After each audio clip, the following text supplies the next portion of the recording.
Le sang coulait encore de ma plaie quand j'ai compris que c'était la fin. Mon amant, ce beau gosse aux yeux verts que j'avais aimé comme une idiote, tenait le manche du couteau planté dans mon ventre, son visage tordu par un mélange de triomphe et de regret fin. « Tu en savais trop, Camille » avait-il murmuré, sa voix suave comme du velours empoisonné, tandis que les lumières de Paris clignotaient au loin à travers la fenêtre brisée de l'appartement. Et puis, le noir absolu, un vide plus profond que la Seine en crue, où mes cris se noyaient dans l'oubli éternel. Mais l'éternel n'a duré qu'un instant. Quand j'ai rouvert les yeux, ce n'était pas sur les néons froids d'un hôpital ou les flammes de l'enfer que je m'attendais à voir. Non, c'était le plafond familier de mon petit studio à Montmartre, avec ses fissures en forme de carte de France que j'avais toujours trouvé poétique. Mon ancien corps était là, raide et engourdi, mais vivant, palpitant d'une vigueur que je n'avais pas sentie depuis des mois. J'ai bondi du lit, le cœur cognant comme un tambour de la Bastille, et j'ai couru vers le miroir. Le reflet me renvoyait une Camille de 25 ans, pas la femme brisée de 30, avec des cernes et des cicatrices invisibles. 1 an. J'étais revenu 1 an en arrière, juste avant que tout ne bascule. La panique m'a submergé, puis la rage, une lave brûlante qui montait de mes entrailles. Je me souviens de tout, la trahison de Julien, mon fiancé, qui m'avait juré fidélité éternelle lors de notre escapade à Provence, et celle d'Élodie, ma meilleure amie depuis l'école de journalisme, qui riait avec moi des hommes infidèles tout en complotant ma chute. Elle non, lui et elle m'avaient tué pour un secret que j'avais découvert par hasard, un réseau de corruption au sein de la banque où Julien travaillait, des pots de vin versés à des politiciens pour des prêts fictifs, et Élodie, la journaliste ambitieuse, qui couvrait leurs arrières en falsifiant des articles. J'avais surpris une conversation, un enregistrement sur mon téléphone que j'avais naïvement gardé. Au lieu de fuir, j'avais confronté. Erreur fatale. Maintenant, je vivais cette seconde chance comme une malédiction divine, une lame à double tranchant. Paris bruissait dehors, indifférente, les klaxons sur le boulevard, l'odeur de croissants frais montant de la boulangerie en bas, les touristes photographiant Sacré-Cœur comme si le monde n'était qu'un décor. Mais pour moi, chaque rue était un champ de bataille. Je devais me venger, pas par des pleurs ou des plaintes non, par une destruction méthodique, impitoyable, qui les laisserait hurler dans le vide comme je l'avais fait.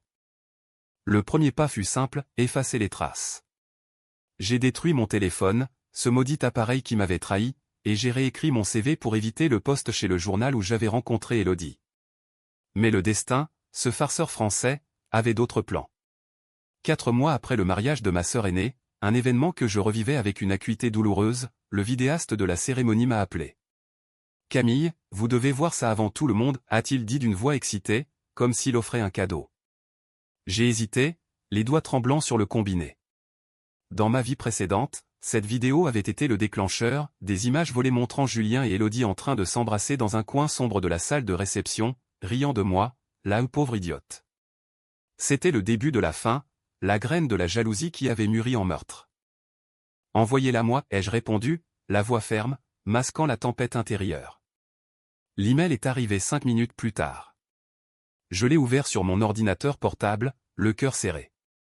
Là, en haute définition, les mêmes images, Julien, en smoking impeccable, plaquant Élodie contre le mur lambrissé, ses mains explorant son dos nu sous la robe de demoiselle d'honneur. « Elle ne se doutera de rien » murmurait-il, et elle riait, ce rire cristallin que j'adorais autrefois. Mais cette fois, au lieu de la douleur, une froide détermination m'a envahi. Je n'effacerai pas la vidéo. Non. Je la garderai, comme une arme chargée. Ma sœur, Louise, avait toujours été la parfaite, mariée à un architecte prospère, vivant dans un appartement haussmannien du 7e arrondissement, avec des dîners en ville et des vacances à Deauville. Son mariage avait été un conte de fées médiatisé où elle travaillait dans la mode, et les photographes pullulaient. Moi, la cadette, la journaliste freelance un peu rebelle, j'étais l'ombre comique, celle qui racontait des anecdotes sur les scandales politiques pour égayer les convives. Ironie du sort, c'est là que Julien m'avait dragué, sous les lustres en cristal, avec un champagne millésimé à la main. « Tu es la seule qui semble réelle ici » m'avait-il dit, et j'y avais cru. Revivre cela était une torture exquise. Le matin du mariage, j'ai enfilé ma robe bleu nuit, ajusté mon chignon, et descendu les escaliers de l'église Saint-Sulpice comme si de rien n'était. Louise rayonnait en blanc ivoire, son voile flottant comme une voile de bateau sur la Seine. Les invités, un mélange d'héritiers et de créatifs parisiens, murmuraient des compliments. Et puis, il est arrivé, Julien, grand, charismatique, avec ce sourire qui désarmait les cœurs. Dans ma vie passée, je l'avais approché, flirté, succombé en une semaine. Cette fois, je l'ai ignoré, feignant de discuter avec un cousin éloigné sur les dernières réformes fiscales ou un sujet barbant qui le tiendrait à distance. Mais Élodie, cette vipère aux cheveux blonds et au parfum Chanel, n'a pas tardé. Camille. Ma chérie, tu es divine, s'est-elle exclamée, m'embrassant sur les deux joues avec une effusion feinte. Dans le passé, j'aurais fondu, raconté mes doutes professionnels. Aujourd'hui, j'ai souri poliment, noté mentalement la façon dont ses yeux balayaient la salle, cherchant déjà sa proie. Et toi, Élodie, toujours la reine des soirées. Raconte, quel scoop vas-tu dénicher ce soir? Elle a ri, touchant mon bras d'un geste complice. Oh, tu me connais, toujours en chasse. Mais ce soir, c'est pour le plaisir. Le plaisir. Le mot résonnait comme une moquerie. Plus tard, lors du dîner au Plaza Athénée, je me suis assise à une table excentrée, observant. Julien, assis près de Louise Estable, jetait des regards vers Élodie, qui dansait avec un groupe d'amis. La vidéo du vidéaste je l'avais déjà vue, mais je la rejouerais dans ma tête comme un film d'horreur. Quand le moment est venu, le photographe officiel a capturé les rires, les toasts. Personne ne voyait les ombres. Après la réception, de retour dans mon studio, j'ai ouvert la vidéo. Pas de choc cette fois ou juste du calcul. J'ai extrait les frames incriminantes, les ai sauvegardés sur un drive sécurisé, et j'ai commencé à planifier. La vengeance ne serait pas brute, elle serait française, raffinée, empoisonnée comme un foie gras au botulisme. D'abord, infiltrée. Je postulerai au journal d'Élodie, sous un pseudonyme si nécessaire, pour découvrir ses faiblesses. Julien travaillait à la BNP Paribas, un contact anonyme pour alerter les auditeurs internes, peut-être. Mais il y avait plus, le secret plus profond que j'avais appris avant ma mort. Élodie n'était pas seulement une traîtresse, elle couvrait un meurtre. Celui de son propre frère, impliqué dans le réseau de Julien, disparu lors d'un accident de bateau à Cannes. J'avais les preuves, enfouies dans mes souvenirs. Les faire ressurgir serait mon premier coup. Les jours suivants ont été un tourbillon de routine feinte. Je marchais le long de la Seine au lever du soleil, évitant les cafés où j'avais l'habitude de croiser Julien. Paris, ma ville bien-aimée, semblait conspirer avec moi, les feuilles d'automne tourbillonnaient comme des confettis de destruction, les cloches de Notre-Dame sonnaient comme des avertissements. J'ai contacté un avocat discret, un vieil ami de la fac, pour protéger mes actifs, un petit héritage de maman, assez pour tenir un an sans travailler. Qu'est-ce qui t'arrive, Camille? Tu parais changé, m'a-t-il dit au téléphone. Juste une crise existentielle, ai-je menti, riant intérieurement. Si seulement il savait. La première confrontation subtile est venue vite. Une semaine après le mariage, Élodie m'a invité à un apéro dans son loft du Marais. Pour débriefer le mariage. Et discuter boulot, j'ai un freelance pour toi. J'y suis allé, vêtu simplement, un verre de Sancerre à la main pour masquer mon dégoût. L'appartement puait l'ambition, murs blancs immaculés, œuvre d'art contemporain, une vue sur les toits incés. Elle était là, radieuse, flanquée d'autres journalistes, dont un nommé Marc, un type bedonnant aux blagues grasses. Camille, assieds-toi. Raconte, ce Julien, hein. Quel canon, a lancé Élodie, ses yeux pétillants de malice. Les autres ont ri, et j'ai forcé un sourire. Oh, il a l'air gentil. Mais je ne suis pas là pour ça. J'ai pivoté la conversation vers le boulot, acceptant le freelance, un article sur la corruption dans la finance parisienne. Ironie suprême. Parfait pour toi, avec ton nez pour les scandales, a-t-elle dit, me tapotant l'épaule. Son toucher me donnait la nausée, mais je l'ai laissé faire. Semence plantée. Ce soir-là, seul, j'ai ouvert mon ordinateur. Recherche, disparition frère Élodie Laurent. Les articles étaient maigres, un bateau coulé au large de la Côte d'Azur, pas de corps retrouvé. Mais je me souvenais des détails, l'assurance vie versée à Élodie, les transferts d'argent vers la banque de Julien. J'ai commencé à compiler un dossier, page après page, comme un puzzle macabre. À 2 heures du matin, épuisé mais exalté, j'ai fermé les yeux.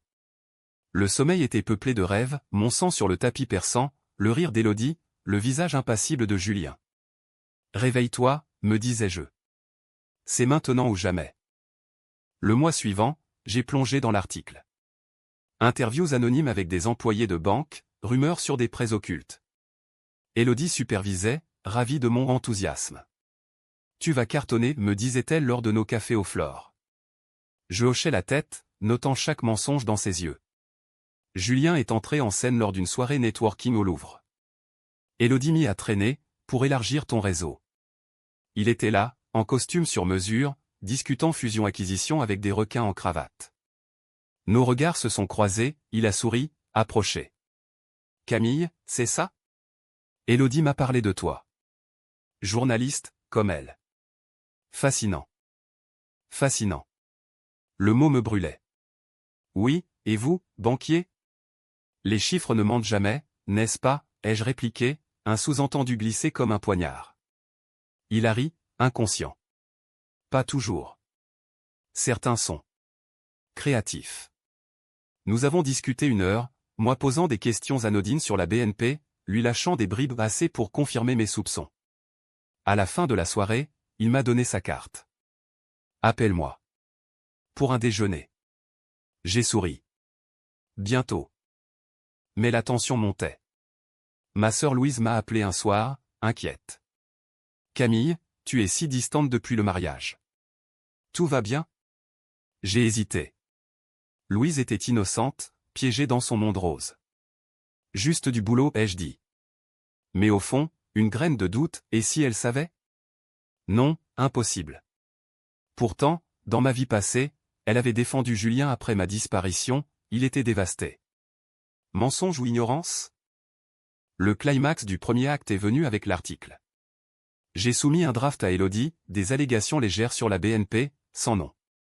Elle l'a relu, pâlit légèrement. C'est audacieux. Attends, on peaufine. J'ai su alors, elle protégeait. J'ai attendu, patiente. La nuit, je rêvais de feu, de rivières de sang. Paris dormait, mais moi, je veillais. Les semaines suivantes ont été un jeu d'échecs mortel, où chaque pièce était une vie, et le roi, moi, feignait la faiblesse. J'ai accepté le déjeuner avec Julien, dans un bistrot discret près de la Bourse. Il était ponctuel, charmant, commandant des escargots et un Bordeaux au 95 comme si nous étions des amants de longue date. Raconte-moi ton parcours, a-t-il dit, ses yeux versant dans les miens. J'ai narré une version édulcorée, enfance à Lyon, études à Sciences Po, rêve de Pulitzer. Il hochait la tête, impressionné. Tu as du feu, Camille. Élodie avait raison. Élodie. Son nom flottait comme un poison. Elle est formidable, n'est-ce pas? Toujours à l'affût. Il a souri, un peu trop vite. La meilleure. Sans elle, je serais perdu dans ce monde de requins. Perdu. Le mot m'a fait grincer des dents. Je l'ai sondé subtilement, et les scandales bancaires? Ton secteur engrouille. Il a haussé les épaules. Des rumeurs. Rien de concret. Mais ses doigts ont serré le verre, une fissure dans l'armure. De retour chez moi, j'ai ajouté à mon dossier, une note sur son tic nerveux, un enregistrement audio discret de notre conversation à mon téléphone, planqué dans mon sac, avait capturé chaque mot. La technologie, cet allié impitoyable. J'ai contacté un hacker freelance sur le dark web, un Français exilé à Lisbonne, pour qui l'argent lyonnais de maman était une aubaine. Creuse dans les comptes de Julien Moreau, lui ai-je écrit. Discrètement. Sa réponse, 2000 €, et je te donne l'enfer. L'enfer est arrivé sous forme de fichier PDF, transfert suspect vers des comptes offshore, signature falsifiée, et jackpot un lien avec la disparition du frère d'Élodie. Le bateau n'avait pas coulé par accident, un sabotage, payé par Julien pour éliminer un témoin gênant. Le frère, un comptable junior, avait découvert les fraudes. Élodie avait hérité, et ensemble, ils avaient scellé le pacte. Ma mort n'était que la cerise sur ce gâteau empoisonné. La décision controversée est venue alors, publiée ou pas? Non, pas encore. La vengeance devait être personnelle, viscérale. J'ai arrangé une rencontre avec Élodie, prétextant une crise pour l'article. Nous nous sommes vus au café de Flore, sous les portraits de Sartre et Beauvoir ironie, ces fantômes de la trahison intellectuelle. Camille, qu'est-ce qui ne va pas, a-t-elle demandé, sincère en apparence. J'ai sorti mon téléphone, joué un extrait audio, sa voix, rieuse, avec Julien dans la vidéo du mariage. Elle ne se doutera de rien. Son visage s'est décomposé, puis recomposé en masque de colère. Qu'est-ce que c'est que ça? Une blague? J'ai souri, froidement. Pas de blague, Élodie. Juste la vérité. Et j'en ai plus. Sur ton frère. Sur le bateau. Elle a blêmi, ses mains tremblant sur sa tasse. Tu bluffes. Tu ne sais rien. Si. Et si tu ne coopères pas, le monde entier saura. Coopérer, lâcher Julien, me donner les preuves complètes. Ou je détruisais tout. C'était ma première carte, jouée avec le panache d'une duelliste au champ de Mars. Elle a quitté le café en larmes, me maudissant. Victoire? Pas encore. Julien m'a appelé le soir même. Élodie est hystérique. Que as-tu fait? Sa voix était un mélange de peur et de séduction. Rien que la vérité, ai-je répondu. Il a ri nerveusement. Viens me voir. On peut arranger ça. Arranger. Comme ma mort. J'y suis allé, son appartement luxueux dans le 16e, avec vue sur la tour Eiffel scintillant comme un faux joyau. Il m'a offert du vin, touché mon bras. Camille, tu es spéciale. Ne gâche pas ça pour des ragots. Je l'ai laissé approcher, son baiser effleurant mes lèvres un sacrifice pour la cause. Puis, je l'ai repoussé. Spéciale? Comme ta victime précédente? J'ai sorti les fichiers, les élus à voix haute, date, montant, le sabotage. Ses yeux se sont écarquillés. Où as-tu eu ça? De l'enfer, ai-je murmuré. La nuit s'est terminée en cris, en menaces voilées. Il m'a supplié de partir, promettant de l'argent, un poste. J'ai refusé. Dehors, sous la pluie fine parisienne, j'ai pleuré en pas de peur, mais de la laideur de tout ça. Ma vengeance me rongeait déjà, comme un cancer. Louise m'a confronté le lendemain. Élodie m'a appelé en pleurs. Elle dit que tu la harcèles. Qu'est-ce qui se passe, Camille? Sa voix, si douce, me brisait. J'ai nié, minimisé. Mais le doute s'insinuait, et si Louise était complice? Non, elle était trop pure. Pourtant, lors d'un dîner familial, j'ai remarqué un regard complice entre elle et Julien. Il était invité, par courtoisie. Une blague sur le mariage, et leur rire synchronisé. Paranoïa ou vérité? J'ai approfondi, fouillé les mailles de Louise via un accès partagé, elle me faisait confiance. Rien d'incriminant, mais un échange avec Élodie, garde un œil sur Camille. Elle est fragile. Fragile. Le mot me hantait. Ma seconde décision controversée, confronter ma sœur. Pas avec violence, mais avec subtilité. Lors d'un thé au Ritz, j'ai lâché, Louise, et si le bonheur était un mensonge? Elle a ri. Toujours dramatique. Mais sérieusement, Julien est un bon gars. Écoute-la, Élodie. Écoute-la. Le couteau tournait. J'ai décidé d'accélérer. L'article est sorti, édulcoré par Élodie, mais avec une note de bas de page sur des disparitions suspectes dans la finance. La BNP a froncé les sourcils, une enquête interne lancée. Julien m'a bombardé de messages, arrête ça, ou tu le regretteras. Je n'ai pas répondu. Au lieu, j'ai envoyé les preuves au parquet, anonymement. La tension culmina lors d'une fête d'Halloween au Moulin Rouge où Élodie m'y avait invité, pensant me piéger. Costumé en Marie-Antoinette, j'ai dansé parmi les fantômes, Julien en pirate, Élodie en sorcière. L'alcool coulait, les masques tombaient. Il m'a accosté dans un couloir sombre. Tu vas trop loin. Sa main sur mon poignet, serrée.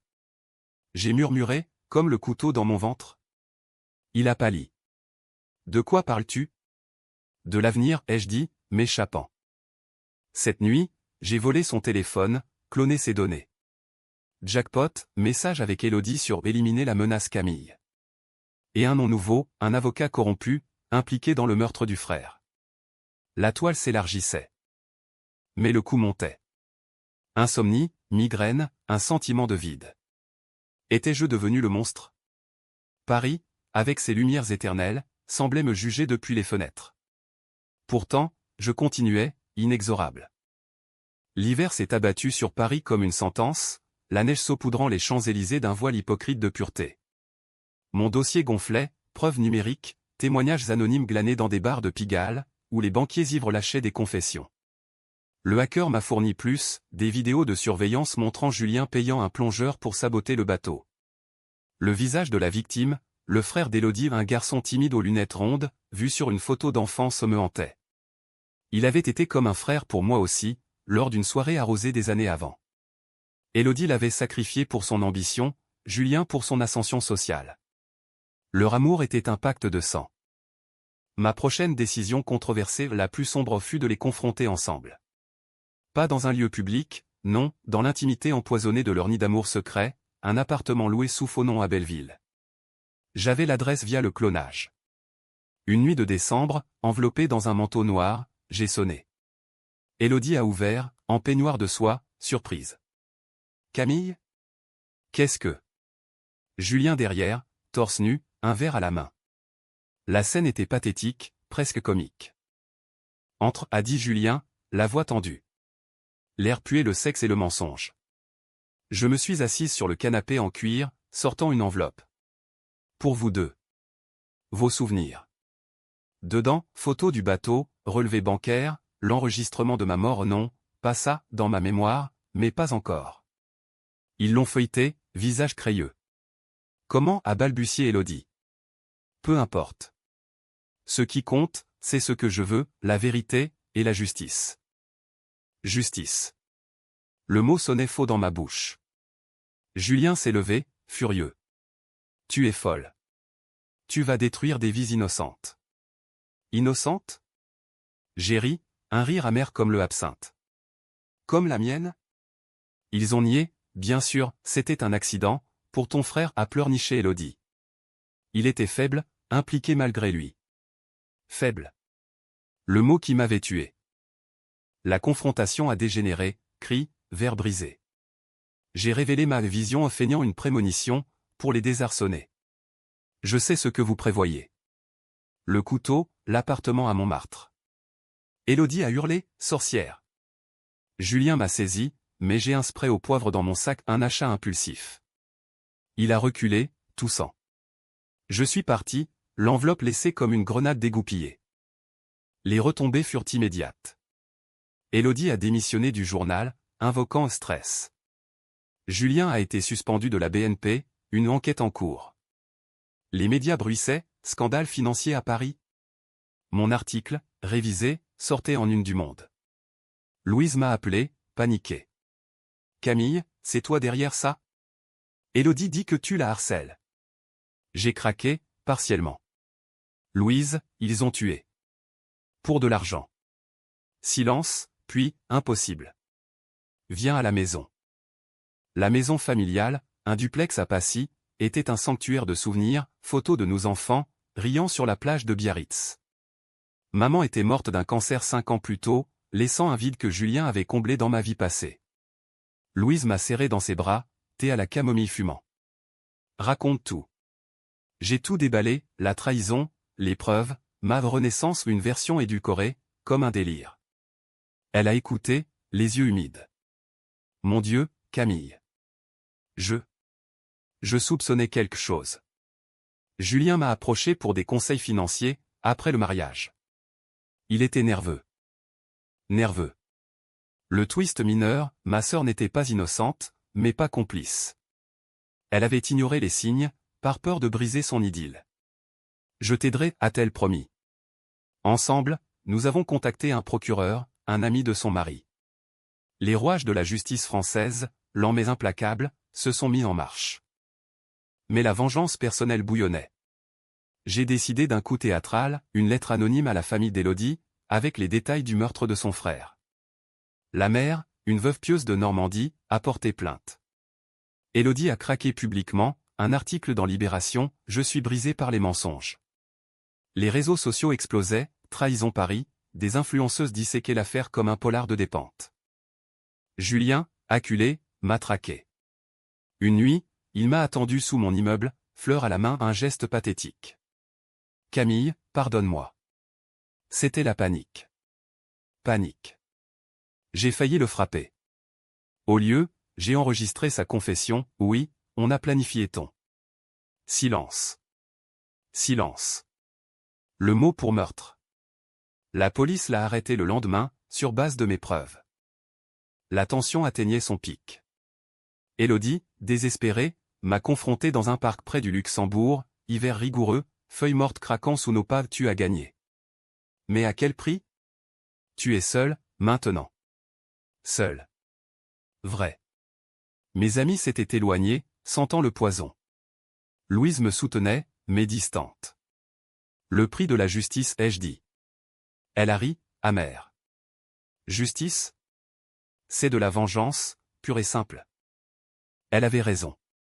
Et c'était délicieux. Mais le doute rongeait, étais-je meilleur qu'eux? Paris, avec ses avenues grises, semblait me murmurer des regrets. Pourtant, je pressais, inexorable. Le printemps tardif a apporté des pluies battantes, lavant les rues de Paris mais pas les taches sur mon âme. L'enquête avançait, perquisition à l'appartement de Julien, saisie de documents à la BNP. Élodie était interrogée, son avocat le même corrompu au la lâchant comme un rat fuyant le Titanic. Les journaux titraient « Double trahison, amour et corruption au cœur de Paris ». Mon nom circulait, anonyme mais susurré dans les cercles journalistiques. J'étais la ombre, la main invisible. Ma décision la plus controversée vint alors, infiltrer la famille. Louise, repentante, m'a ouvert les portes. Son mari, Pierre, un architecte intègre, a fourni des contacts légaux. Mais j'ai poussé plus loin, une rencontre feinte avec la mère d'Élodie, à Rouen, sous prétexte d'un reportage compatissant. La vieille dame, ridée comme un parchemin ancien, m'a accueilli avec du cidre et des madeleines. Mon fils. Perdu en mer. Et maintenant, ma fille. Ses larmes coulaient. J'ai tendu une copie des preuves, doucement. Madame, la vérité libère. Elle a lu, octé, puis m'a béni d'un signe de croix. Que Dieu te garde, enfant. Élodie a appris, et paniqué. Elle m'a envoyé un mail désespéré, rencontrons-nous. Dernière chance. Le lieu, un pont sur la Seine, au crépuscule, où les lumières des bateaux-mouches dansaient comme des feux follets. Elle était là, amaigrie, manteau trop grand. Camille, s'il te plaît. Je t'aimais, comme une sœur. Aimais. Passé. J'ai sorti mon téléphone, joué l'enregistrement de Julien, sa confession. Écoute. C'est fini. Elle s'est effondrée à genoux, suppliant. Je ferai tout. Témoin contre lui. C'était le twist que j'attendais? Non. Dans un éclair de rage, elle a sorti un couteau au petit, de cuisine, caché dans sa poche. Si tu me détruis, je t'emmène. Le monde a ralenti, la lame scintillant sous le lampadaire, son visage tordu de haine. J'ai esquivé, trébuché sur le parapet. L'eau noire en bas appelait. Lutte, cri étouffé. J'ai saisi son poignet, tordu. Le couteau est tombé dans la Seine avec un plop discret. Elle m'a griffé, hurlé, monstre. La police est arrivée où j'avais alerté discrètement. Élodie arrêtée pour tentative de meurtre. Julien, déjà en garde à vue, a craqué lors de l'interrogatoire, aveu complet, impliquant des supérieurs à la banque. Le réseau s'effondrait comme un château de cartes sous le vent de la Bastille. Mais le vrai twist m'attendait chez Louise. Une lettre anonyme, glissée sous ma porte, tu crois tout savoir? Demande à ta sœur sur l'héritage de maman. L'héritage. Maman était morte sans testament clair, Louise avait géré, me laissant des miettes. J'ai confronté, lors d'un dîner tendu. Louise, l'héritage. Était-il altéré? Elle a nié d'abord, puis avoué, en larmes, j'ai pris plus, pour le mariage. Julien m'a conseillé. C'était un prêt, je te rembourserai. Julien. Encore lui. Ma sœur, piégée dans la toile. La trahison s'étendait, familiale maintenant. Décision finale controversée, pardonner ou détruire? J'ai choisi le milieu, témoigner contre Julien, mais protéger Louise, la forçant à restituer l'argent via un accord notarié. Pour maman, ai-je dit. Elle a hoché la tête, brisée. Je suis désolé, Camille. Tu as changé. Changé. Renaissance. Les audiences ont été un cirque, tribunaux du palais de justice, flash des paparazzi, témoignages larmoyants. Élodie, en tailleur gris, a imploré la clémence, invoquant l'ambition toxique de Paris. Julien, menotté, m'a fusillé du regard, tu paieras. Payé. Ironie. La haute tension culmina au verdict, 20 ans pour Julien, 15 pour Élodie, plus des amendes ruineuses. La BNP purgeait, tête roulant comme sous la guillotine. Moi? Libre, mais vide. Les amis revenaient, curieux, Louise se distançait, honteuse. Paris bourdonnait, indifférente. Pourtant, la vengeance n'apaisait pas nuantée par le couteau fantôme, le sang imaginaire. Étais-je vengé, ou damné? L'été est arrivé enfin, torride et moite, transformant Paris en fournaise où les secrets fumaient comme l'asphalte. Les procès achevés, les coupables derrière les barreaux de Fresnes, j'ai tenté de reconstruire. Un nouveau job au Figaro, article sur la justice sociale ou ironie, m'a plume aiguisée par la douleur.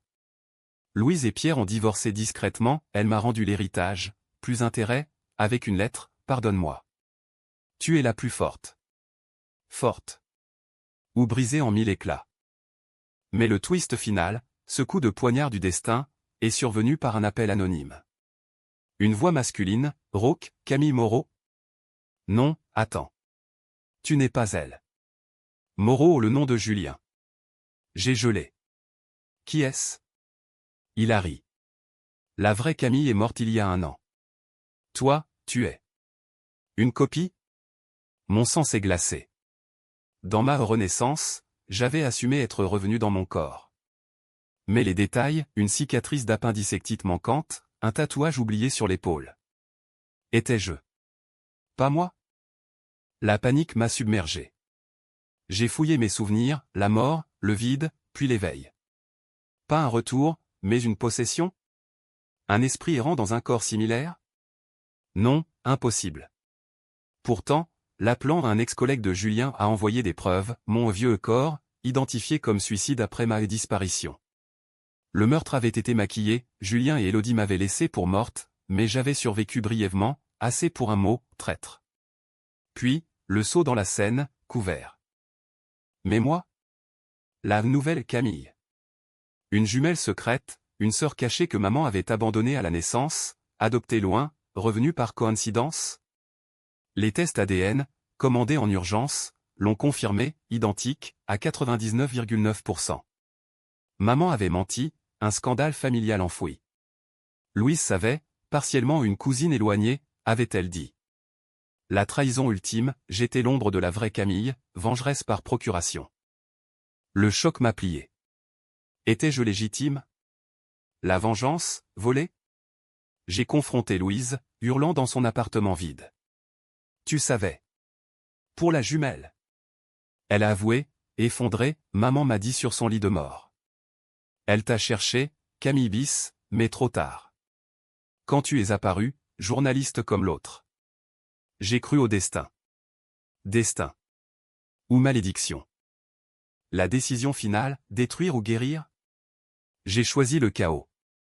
Une confession publique, article dans Le Monde, la jumelle vengeresse, mon retour d'entre les morts n'était qu'un mensonge génétique. Scandale explosif, débat télévisé sur l'identité, la trahison familiale. Louise s'est effondrée, internée pour dépression. Julien et Élodie, depuis leur cellule, ont ri des lettres venimeuses, tu n'étais rien. KTTUBIKCH, pas de happy end, juste un vide abyssal. J'ai quitté Paris pour la Provence, vigne lourde de raisins amers. La vengeance avait consumé l'impostrice en moi, ne laissant que cendre. Pourtant, dans le silence des champs, une paix fragile, j'avais rendu justice, même si ce n'était pas la mienne. Paris scintillait au loin, éternelle, indifférente aux âmes brisées. Et moi, Camille ou pas, je vivais ou survivais dans l'ombre de la Renaissance ratée.